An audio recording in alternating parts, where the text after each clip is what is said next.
Oh, hello. Today I'm going to give you my first impressions on the Phobos Strike Team, the new bespoke Space Marine kill team from Team Moroch. So it's Saturday afternoon going on Saturday evening as I'm recording this. Obviously the pre-orders went live at 10 AM today, and I have digested the pre-release information from all of the bigger YouTubers that get their copies sent out to them, and I've kind of left a respectful amount of time for me to kind of ruminate on what's been said and really come up with my own unique takes on the rules, and to let those guys that have worked so hard on their channels get the scoops and the early views. So I have pinched some screenshots to talk about today. Hopefully nobody minds too much. Yeah, we're going to get my impressions of the Phobos Strike Team. So let's start off. Archetypes: infiltration, recon, and seek and destroy. So they don't have security. If I'm going to play these guys, I'm going to have to actually read the infiltration, recon, and seek and destroy decks again and make a decision between the three of them. If you know which one you'd always take out of those three by the end of the video, pop me a comment down below, because I've not really ever compared them. I have right at the start of Kill Team, and then I've been carrying on with the thing that I already thought right at the start, which was always take security. 6 Marines, which gives us interesting questions around when this went to print versus when the last balanced data slate came out, and exactly what point that 6 Marine decision was made. But it's now standard that it's 6 for a Space Marine type team. They have a choice of leader. We've never seen a team with a choice of leader before, not a bespoke team like this anyway. So Infiltrator Sergeant, Incursor Sergeant, or Reaver Sergeant. The Reaver Sergeant has the option of either having the bolt pistol and the knife or the bolt carbine and the fists. Everything else is just as it is on the sheet. And then you have to make 5 choices from a very long list. And so on this list, if I just get my pen, you've got the Commsman Specialist, the Helix Adept Specialist, the Saboteur Specialist, the Infiltrator Veteran Specialist, and the Voidbreaker Specialist. And then in Cursors, you've got the Marksman Specialist and the Minelayer, and then you've got the three warriors that I'll just mark in red. Now, realistically, you aren't taking the Incursor Warrior or the Infiltrator Warrior for any reason. You may take the Reaver Warrior, because you'll notice that the Reavers don't have any specialists. It's also worth noting that if you're buying Team Moroch and looking for your Reaver sprues, they are not included in the box, so you have to go out and buy some Reavers if you want to have those options, but the team is perfectly playable without the Reavers within it. Okay? So let's look at their actions and abilities, and we're going to start right at the top here with Guerrilla Warfare. Guerrilla Warfare is really what's going to make this team special. So Guerrilla Warfare says, change this operative's order. The operative cannot perform this action during the first turning point or while within red of an enemy operative, and that's 1 AP.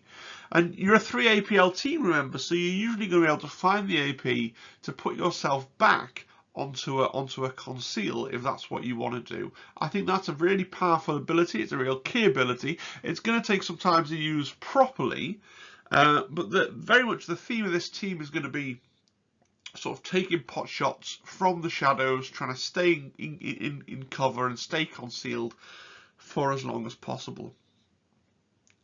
Omni Scrambler here is another extremely powerful ability. So this is on every infiltrator, and you will have at least 1 or 2 infiltrators in your team, because remember from the previous page, the vast majority of those specialists, so the Commsman, the Helix Adept, the Saboteur, the Veteran, the Voxbreaker, are all on the Infiltrator chassis. Okay, so they all have Omni Scrambler. So once in each strategy phase, when it's your turn to use strategic ploy or pass, if any friendly operatives with this ability are in the kill zone, you can use this ability instead. If you do so, select 1 enemy operative visible to any friendly operative with this ability. In the following firefight phase, that enemy operative, is treated as having a group activation characteristic of 1 and cannot be activated or perform actions until one of the following is true. First bullet, a number of enemy operatives has been activated equal to the number of friendly operatives with this ability in the kill zone at the start of the phase, or it's the last enemy operative to be activated. That's really strong. First of all, you can do it every single turn because it has no cost associated with it. It's just something that you can do when you would normally be declaring your ploys. Quite often in Kill Team, I end up in that Mexican standoff situation where you sort of have two models somewhere, and you know whichever person gets the first turn in the next turning point is going to kill the other model. That happens quite a lot. In fact, I don't know if it's just me and Zimbad. We quite often end up in situations where we have like a double standoff where there are two sets of two models that we know one's going to activate, they're going to get their pick of which one they do, they're probably going to kill their enemy, and then the other one will activate the other one and probably trade that way. Omniscrambler actually really changed the balance in those kinds of situations by locking out one of their models for a number of turns. Really, really powerful. And again, it stacks with the number of infiltrators that you have. The more infiltrators on the table, the more turns that you've locked out their model. Really good if you just have somebody that's about to get an objective and tag it. And if they tag it, you won't be able to score the VP from it this turn. And you're going to be taking, you know, I would suggest at least 3 infiltrators to nearly every game, just because that's where all your specialists are. So really powerful.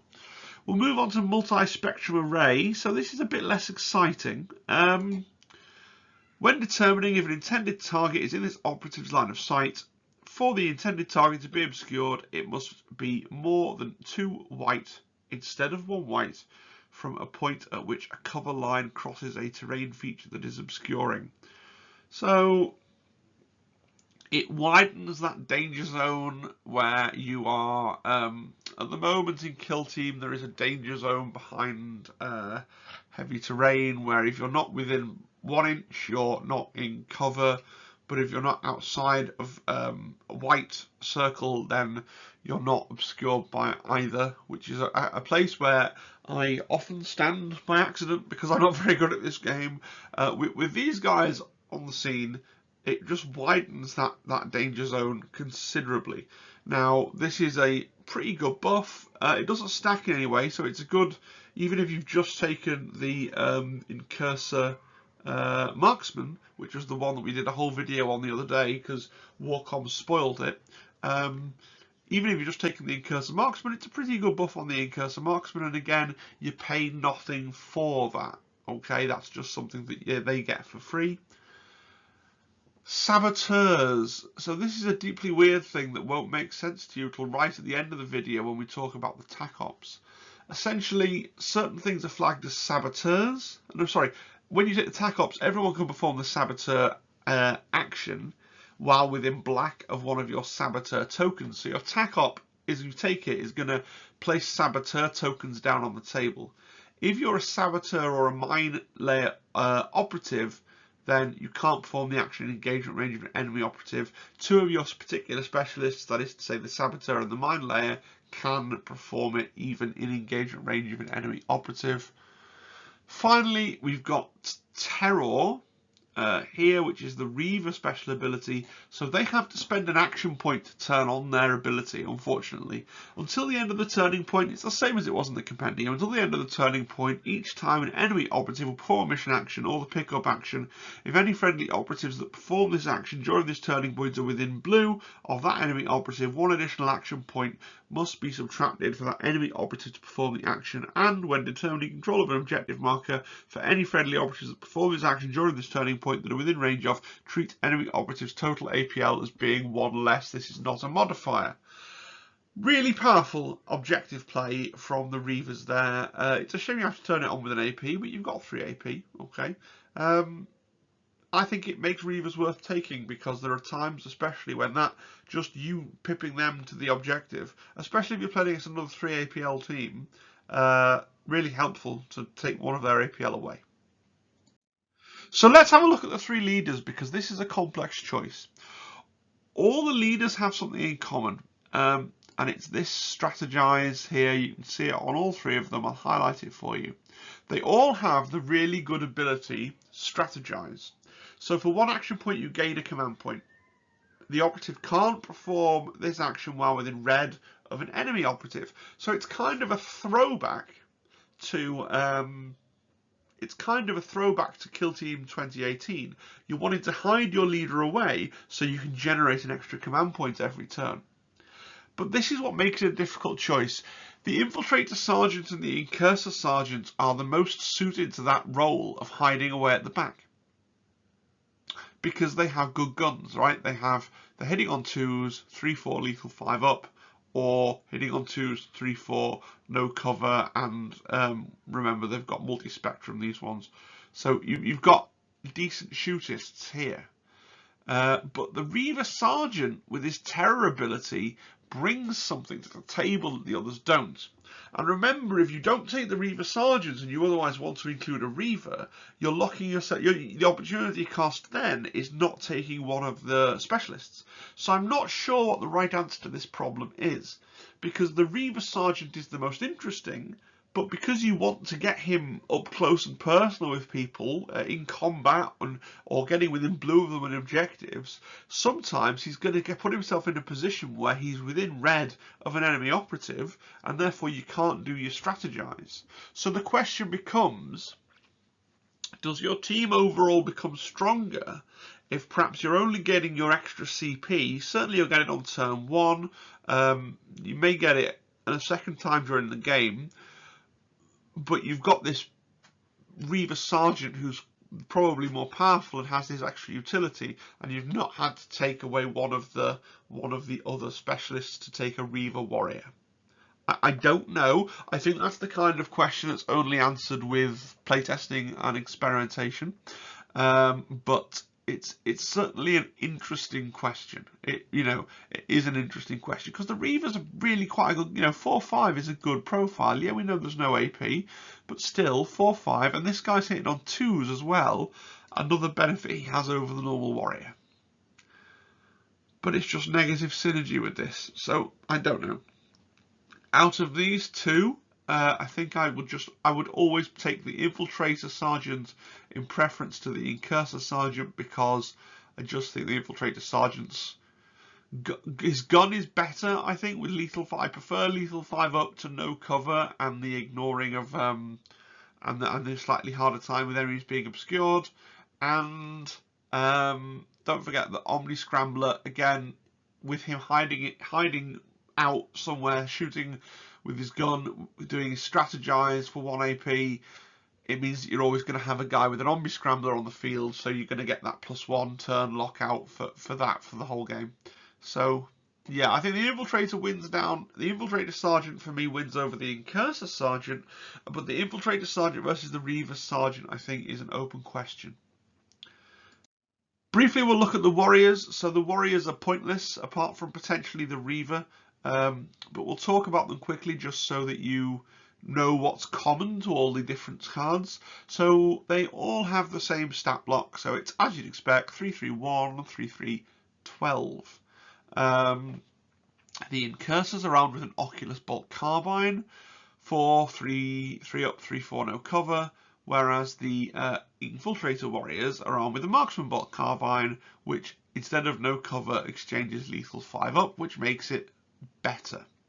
As discussed previously, all the Incursors have multi-spectrum array, so in addition to their no cover, it's also pretty hard to get obscured when an Incursor is trying to shoot you, whereas Infiltrators have their Omni Scrambler, which can lock out one of your opponent's models from being activated for a number of activations.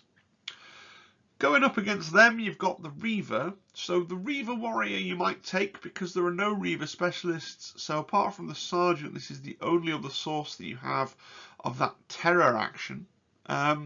His combat knife is pretty good. 5 dice, 3 up, 4-5.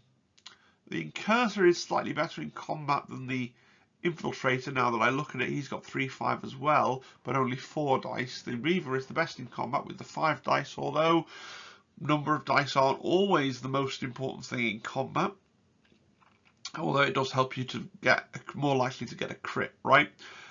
You've got your specialist, your bolt pistol, which is AP1, but it is have that range characteristic. I think if you're taking a Reaver, you're never going to take the bolt carbine because it's just worse than the Oculus or Marksman bolt carbines. So I would, if you're taking a Reaver, you're taking it because you want to go for the pistol and the knife, and the pistol having AP1 is a nice buff. And we'll look later on in the equipment section at some more reasons that you might want to take a Reaver. It's just kind of interesting that the opportunity cost is versus one of these specialists, but there's no reason you take the Incursor or the Infiltrator Warrior. So the Infiltrator Commsman, he is an infiltrator. All the things I've said about infiltrators apply. He has a comms array. It works differently to a normal comms. It says here, select one other friendly Phobos Strike Team operative visible to this operative. That operative can immediately perform a free 1 action point action. Okay, so it gives out an action point, but in a slightly different way. It doesn't give him an action point to spend on his turn. It means that he can do an action now out of sequence. It cannot perform an action it's already performed during this turning point, or any action which it moves. And it cannot perform the action again during this turning point. So it means that you can only do something once. Importantly, these guys do have Bolt of Discipline. We'll get onto that later. So if you activated Bolt of Discipline that lets you shoot twice, the wording of this rule, if you used comms array to shoot, you could only shoot once because you would have shot and therefore could not perform the action again this turning point. And you can't perform the action while in the engagement range of an enemy operative. So in some ways it's a little bit more restrictive than the standard comms, but in other ways it's less restrictive because it lets you activate somebody who may have already activated or may go on to activate much later. It lets you do something out of sequence. That's quite cool. Helix Adept is a medic and does the medic things. That's it. That's good. I mean, medics are great, don't get me wrong. It's just by now I don't need to explain how a medic works. Infiltrator Saboteur. So as we speculated, he's similar to the Krieg demo guy, but there is one little wrinkle. He doesn't get the free dash. So unless you start somewhere where it's useful to you planting explosives at the start of the turn, if you have to move and then you drop down your explosives and then you have to dash back, you then can't detonate. Now you could use the comms guy to come and help you to then detonate, right? But that's going to make it difficult for you to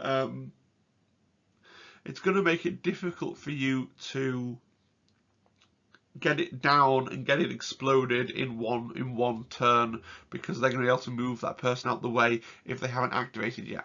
It's a tension between how the competitive community use the detonate ability, where basically people are trying to use it as just as a powerful weapon, and how it's kind of intended to be used as a sort of area denial thing where you're putting it somewhere to try and make your opponent play around it. We don't want our opponent to play around it. We want our opponent to take loads of damage and die. So trying to get it placed and then move away from it all in the same turn without blowing ourselves up is slightly tricky. You do have the option of blowing yourself up, which is, you know, nice. Yeah, why not? You've got 12 wounds after all. You might be okay. That is always an option as well, but not necessarily one that I would recommend. But it is a powerful weapon in a team devoid of powerful weapons. It's 5/6 AP1. It's also silent. You know, if you had it down and then you flipped into a conceal, you can blow it up while you're concealed, which is kind of cool. But like I say, as far as the competitive play goes, it's all about trying to throw out your thing and then blow it up and get the kill in the same turn and then do the same thing next turn as much as possible. So if you're using this guy in that way, I think you've ended up with the comms guy like wobbling around after him. The Veteran, I really like the Veteran, so I don't really like the model. I don't know, this is a bit funny to me, the giant purity seal. I'm sure it'll grow on me, and the way he's holding his knife is a little bit strange, but I'm sure it will grow on me. So he has a custom bolt carbine. So instead of having lethal 5-up, it has custom. So each game, when you select him for deployment, you can choose 2 upgrades: balanced, lethal 5-up, no cover, mortal wounds 1, P1 and rending. I basically think you always want to put lethal 5-up back on, not least because if you don't, you'll forget that you haven't done it. And then I'll probably give him P1 as well, because that I think that's just where you want to try and go for some AP. I think P1's where you're going to go, unless you're fighting against someone with loads of invulnerable saves, and then maybe you're going to go for mortal wounds 1 instead.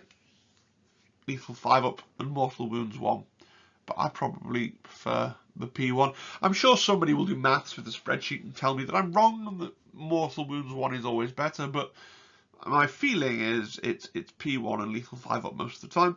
He is also okay in combat. You know, he's got the 3-5 knife. He's got the knife that normally the infiltrators don't get a knife. He gets a knife. But he's not really a combat guy, despite the miniature. He is your other he's not the main shooting guy, but he has access to getting AP, which is rare in this team. I mean, only on crit because it's P1, but still. The Voxbreaker. The Voxbreaker is a really interesting piece. So he has 2 abilities. Voxbreak. For 1 AP, while an enemy operative is within red of this operative, each time the enemy operative fights in combat or makes a shooting attack, in the roll attack dice step of that combat or shooting attack, your opponent cannot reroll their attack dice, which really sucks for novitiates who have loads of access to rerolls. I can't think off the top of any other bespoke teams that it particularly hurts, but maybe this is one that you keep on your sideboard until you're coming up against novitiates, and then you go, haha, I will try and turn off your ocean of rerolls. It's an option. His other ability is Auspex Scan. Select an enemy operative with a conceal order but within red of this operative, and then select a friendly Phobos Strike Team operative within blue of the operative. Until the end of the turning point, the friendly operative treats the enemy operative as it has an engage order. The operative can't perform the action while in engagement range of the enemy operative. I mean, that kind of ability is powerful, but is it powerful when you have to be within red anyway? I mean, probably you could just use your 1 AP to move and then be close enough that you could see him. I mean, who are you buffing? You're buffing either your veteran or your sniper type guy because they've got more powerful guns. Otherwise, you can shoot them yourself. But there, like, Overwatch guy's not really going to be moving much if you've got him in a good place. Maybe he's going up with the veteran. He can buff the veteran and the veteran then shoots. Would you just be better shooting twice with your bolt carbine than messing around with this Auspex Scan? I don't see it. I think he's a sideboard team, a sideboard model to bring out potentially against teams with lots of rerolls like novitiates, but I don't really rate his Auspex Scan action just because of the fact that you all have to be so close to your target, right? Maybe I'm wrong. If I'm wrong, tell me in the comments that I'm wrong, and while you're down there, please like and subscribe. It really helps. Okay, the Incursor Marksman. I've talked a lot about the Incursor Marksman already in yesterday's video because Warcom spoiled his stats and his special ability. So he has his Stalker Bolt Carbine. He's hitting on 2, 3, 4, AP 1. It's good. It's one of your only 2 real sources of AP. 3 if you count Reaver pistols. And he has this track target ability that we've talked about before, but the TLDR version is that it gives you kind of old school Overwatch. As a lot of people pointed out, in my first video I suggested that you could do that before you'd activate it. It's something you have to turn on in your activation, and it counts as your shoot action. So if you've done Bolt of Discipline, you can shoot once and then do track target. But if you haven't, then you can't either shoot or track target. But once he's set up, it allows you to interrupt your opponent's turn. One thing that I've seen pointed out today is that because it's a shoot action, potentially you can Overwatch twice. I actually don't think that, because you're performing an Overwatch action. So some people have said, oh, you can do the Overwatch action with track target and then you can Overwatch with them again normally. I personally disagree. I think it needs an FAQ. I would play it as that is both one of his shoot actions and his only opportunity to be an Overwatch action. What's powerful with this compared to normal Overwatch is that you can do it from concealed, although you do have to flip your order and become a valid target in exchange, but you can stay concealed until you do that, which is good. Excuse me, I did a big yawn then. It's been quite a long week. Really sorry, very unprofessional. Right, Incursor Minelayer. So we're on to the Incursors now. So everything we said previously, I didn't want to repeat myself, was an Infiltrator with that ability, that Auspex thing to stop your enemy from activating a model for some number of turns, depending on how many Infiltrators you had on the table. We're now into the Incursor specialists, and we're going to start with the Minelayer. So remember, Incursors get a multi-spectrum array. I've just said all that. The last guy that I talked about was also an Incursor. Quite tired. Anyway, let's carry on. So the sniper that we just covered was an Incursor. This is the second Incursor specialist. So he, unlike the sniper, is not really making much use out of his multi-spectrum array, because he's wanting to run forward and lob his haywire mine on the ground. The Minelayer is basically the easier version of the Saboteur. It's like less risk, less reward. So you've got your haywire mine, you throw it down, and then the proximity rule, let's read it. The first time an enemy operative moves within blue of this operative's haywire mine token, make a shooting attack against that operative with this weapon, even if this operative is not in the kill zone. When making that shooting attack, that enemy operative is always a valid target. Then remove this operative's haywire mine token. An operative cannot make a shooting attack with this weapon by any other means, or if its haywire mine token is not on the kill zone. Now, it's much less powerful because the Saboteur's detonate is 5/6 AP1, right? This is a mere 2/4 lethal 5-up, no cover. It does have stun though, which is quite nice.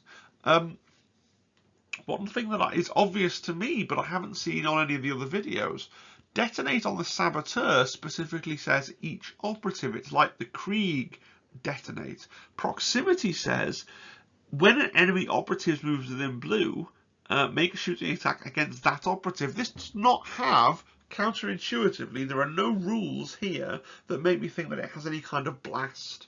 This is not a blast. This is gonna harm one opponent, which also makes it much worse than the Saboteur. The only thing this has going for it is that because of that, you don't have to worry about getting out of the way. It doesn't have any rule that implies it's going to hurt the Minelayer. So you can drop this down right in front of you and with your last AP and stand there like a melon, unless I'm totally wrong. But I think a lot of people have read this and assumed it works like the detonate. There's nothing here to suggest that it does anything other than hurt an enemy operative that's moved within blue of the token, and you make a shooting attack against the operative with the weapon. Just that operative. And there's nothing in that mine's special rule. Lethal 5-up, no cover proximity. There's no blast there. There's nothing to make me believe that it hurts more than one operative. So you don't need to get out of the way. You don't need to set it off. You just put it down and then, you know, they explode. If you put it down right on somebody's face and then they activate and they move and they start their move within blue, I assume that means it just explodes, right? It doesn't say they have to end their move within blue. It says anytime they move within blue. So I'm assuming it's perfectly legitimate to walk up with this guy to an enemy model, just drop a mine down in front of his face and then sit there, if that's what you want to do. And then as soon as he does a move action, the mine's going to explode. Am I wrong? Tell me in the comments if I'm wrong. It doesn't seem to act a lot like you'd assume a mine would act, but if you read the words on the card, that's what they seem to imply. Now, you can't put it down while you're within engagement range, so you have to be quite millimeters in, but as long as you explain to your opponent, look, my intent is I'm not in engagement, I'm putting this down, but it's within blue of you, you should be fine. This operative can only perform this action once. You get one mine. And then once you put your mind down, you're a guy running around with just your Oculus Bolt carbine. Equipment, so that's it. That's all of the data sheets. Equipment. Equipment's really interesting. So they have the grapnel launcher and the grab shoot basically as they exist in the compendium. Only for Reavers. The grapnel launcher 1 EP, grab shoot's 2 EP. The grapnel launcher will chain with a ploy that we're about to look at to basically let you move up and down buildings for free, which is pretty funny. Sorry, up, not necessarily down, but it'll let you move up buildings for free and give you a sort of weird pseudo fly, which is pretty cool. Yeah. And then you can drop off things and you count the distance as half the drop. And again, with a ploy, that might well give you the ability to drop down for free as well. A lot of the time, well, that's pretty fun. I like that, you know, and that's another reason to take a Reaver as a very flexible piece, because you can give him this and you're not spending that 1 equipment point on anything else, right? Unless you really want to take loads of purity seals, no, not even that. Unless you really want to take loads of throwing knives or frags. Everything else there's a lot of 3 EP pieces. Very likely you're going to get 3 things for 3 EP and a grapnel launcher because it's 1 EP. Okay, grab shoot though is 2 EP and it is an option. I do like grab shoots as well. If you're in the mission sequence after resolving your selected option in the scouting step, if the operative is wholly within your drop zone, you can perform a grab shoot insertion, a free normal move action with the operative. For that action, it has a movement characteristic of 2 circle and it can fly. And if you ever jump off a vantage point, you can move as though you had fly, as long as you don't end on a higher vantage point. Yeah, you've got to be lower than the vantage point you started on. You know, they're fun. I don't know if they're the most competitive thing, because the crack grenade is sitting there on the sheet looking at me, but they're fun. And I like that they're fun, and I want to take them. And I kind of want to try this sentries stuff out again with a Reaver as my infiltrator. It's not fun for your opponent. It's not fun for your opponent, but Reavers, it will be really funny for the Phobos Marine player, not for the opponent though. Which is the whole problem with sentries. I digress. Smoke grenade.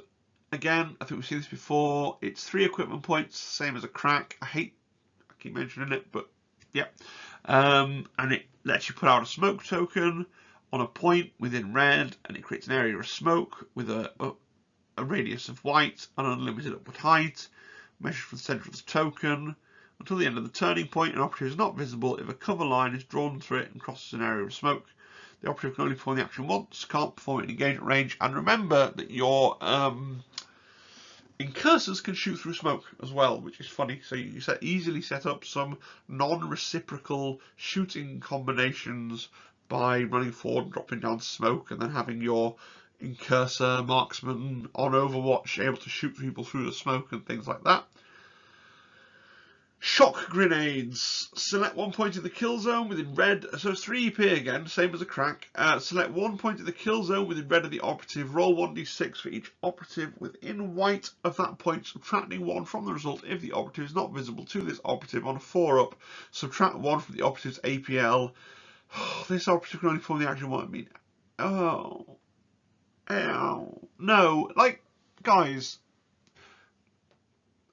There's a line where you say, you know, you don't have to take 3 crack grenades. You can take the things that you would describe as fun, like a grapnel launcher, a grab shoot, or a smoke grenade, you know, and make yourself use them, and you'd have a more fulfilling time. But when you put in something that is the same cost as a crack grenade and just does some random rubbish, like, oh, we can try and, you could subtract an APL from maybe like 2 guys on a 4-up though, it's not even guaranteed. Or you could throw a crack grenade at them. Like, maybe I'm being stupid, but I can't think of a single circumstance where you'd bother with shock grenades.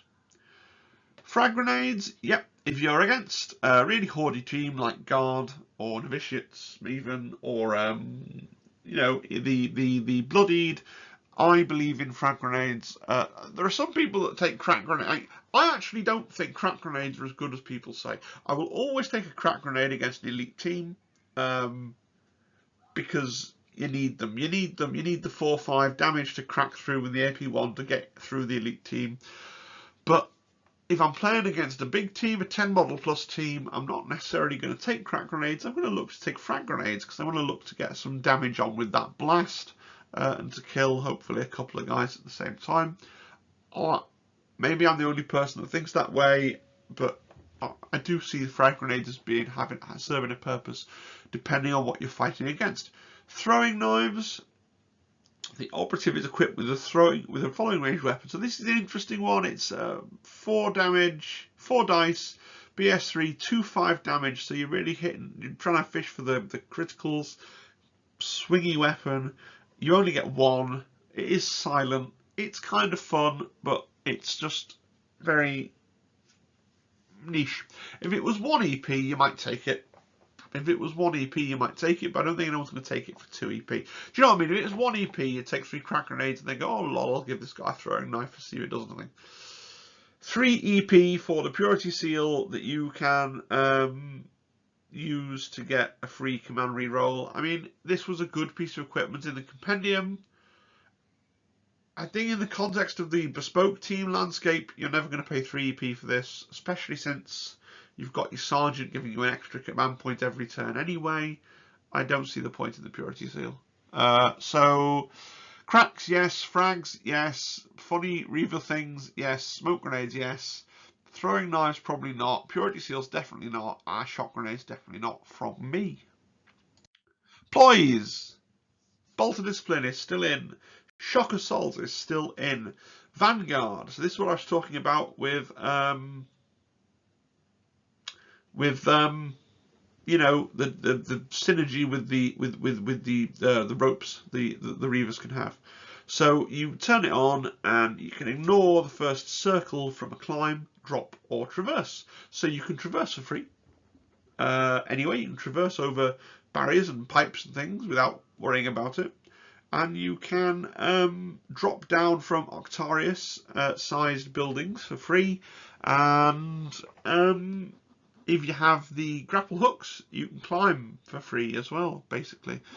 Otherwise, you can ignore the first circle of distance for a climb, which is good. You pass jump tests, which is, I mean, me and Zimbad, people joke about never doing jump tests. Me and Zimbad do occasionally try and construct. When we're building the terrain, we're like, right, let's put somewhere in where we do, you know, if you complain that jump tests are pointless and you never do them, you're obviously not looking at your board when you're setting it up and going, where can I make a cool little bit where it's possible to jump from the building onto the oil rig, because jump tests are funny, and you get an extra inch of movement, which is nice to have. And they shall know no fear. You turn that on and you ignore injured. I mean, great. If you've got a couple of injured dudes, then you can turn it on and use it. If you don't end up with a couple of injured dudes, you don't have to turn it on. It's a nice thing to have in your back pocket. Let's look at the tactical ploys. Stealth Assault for 1 command point. Use this ploy when a friendly Phobos Strike Team operative with a conceal order that's not within engagement range of an enemy operative is activated. The operative cannot make shooting attacks during the activation, but the first time they perform a fight action during the activation in the resolve successful hit step of the combat, the first time you resolve a successful hit, you can immediately resolve another successful hit. Well, that's kind of mental if you've got to Reaver and you roll 2 crits, isn't it? Because you can do 10 damage before they know what's going on. That's nice, and another reason why I like there's loads of stuff here that really lends itself to the Reaver, despite the fact that the Reavers aren't in the box and don't have very many data sheets. Okay. Designer's note about charging from conceal. You'll need to change your order to engage to use the tactical ploy. Thanks. So you've got to be stealthed, and then you change to engage when you activate, and then you charge. Good, fine. Transhuman physiology. After you roll defense dice, you can retain a successful normal save as a critical save instead for 1 command point. Yes, why not? I mean, if it'll save your life, you do it. If it won't save your life, you don't spend the command point. It's not a particularly lovely tactical ploy, but it's also just an option to have, especially since you're generating one more command point than every other team, as long as your leader's alive. One step ahead. Use this tactical ploy at the end of the select kill team step of the mission sequence. After kill teams have been revealed, you can remove one friendly Phobos Strike Team operative from your kill team and add a different Phobos Strike Team operative to your kill team, adhering to the requirements of selecting your kill team. If both players have this or a similar ability, Defender Involve resolves the ability first. I can't see a situation where I am looking at what my opponent's taken and it makes me, because you already know what team they're playing when you pick your roster, so you already know I'm playing into Harlequins, or I'm playing into Krieg, or I'm playing, you know what you're playing into when you make your choices. So what are they picking that you didn't anticipate, that you go, oh, he's taken a flamer for some reason, I'll therefore make, I just can't see the use case. If you can find a use case for one step ahead, then put it in the comments. Elite Reconnaissance. Use this tactical ploy at the end of the scouting step of the mission sequence. Select one of the following. If both players have this or a similar, the defender resolves it first. You can redeploy up to 2 friendly Phobos Strike Team operatives that are wholly within your drop zone as if it were the set of operatives mission sequence. Well, that's pretty good. Or you can select and resolve an additional scouting option. I mean, that's good because you got a bit of mind games there, in that if they know that you can move 2 of your guys, like you can play, you can put guys out in the open, covering areas where they're going to shoot people to scare the enemy away from deploying there, and then move them away to somewhere where they were safer. Or you could put guys just randomly at the back somewhere, so that try and hope they deployed in a more exposed way off on one flank, and then you go aha and you move your guys, you know, to that area if you were the defender who deployed first. If you're the attacker, it's not that useful, right? But if you're the attacker, first of all, you're already the attacker, and second of all, you can use it still to get an additional scouting option. So you can get a second dash or a second order flip. Those might be useful things for you to have, right? Good. I think that's a good suite of ploys. Tac Ops, 3 Tac Ops as always. Shock and Awe. At the end of any turning point, if friendly operatives control one or more objective markers that were controlled by enemy operatives at the start of the turning point, you score 1 VP.